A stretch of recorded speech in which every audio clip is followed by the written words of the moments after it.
একজন ডাক্তার চায় তার ছেলে বড় হয়ে তার চেয়ে বড় ডাক্তার হবে।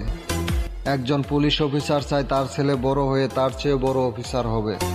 তেমন একজন সেনা অফিসারও চায় তার ছেলে বড় হয়ে তার চেয়ে বড় অফিসার হবে। কিন্তু একজন আদর্শ ড্রাইভার কখনো চায় না তার ছেলে বড় হয়ে তার চেয়ে ভালো ড্রাইভার হবে। আমি বলি কি ভাই, মনের সুখে কেউ এই ড্রাইভিং পেশায় আসে না। ওই মধ্যবিত্ত পরিবারের জন্ম নেয়া বীর পুরুষগুলা পরিবারের দায়িত্ব কাঁধে তুলে নেওয়ার জন্য জীবনের মায়া ত্যাগ করে এই মোটর ডিপার্টমেন্টে ড্রাইভিং পেশায় আসে। এখানে ইনকাম আছে ঠিকই, কিন্তু কষ্ট আছে ভরপুর, যা নিজের চোখে না দেখলে বিশ্বাস করা যায় না।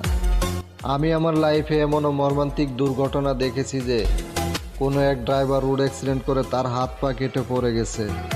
ওই ড্রাইভারটার কপালে ভালো একটা অ্যাম্বুলেন্স ও স্বাধীনভাবে নিঃশ্বাস নেওয়ার জন্য একটু অক্সিজেনও জোটে না। মৃত্যুর যন্ত্রণায় ছটফট করতে করতে কোনো ভ্যান বা পিকআপের উপরে শেষ নিঃশ্বাস ত্যাগ করে। আসলে ড্রাইভাররা এমন একটা অবহেলিত জাতি, ওরা এই সমাজের প্রত্যেকেরই উপকারে আসে, কিন্তু তাদের বিপদের সময় কেউ পাশে থাকে না।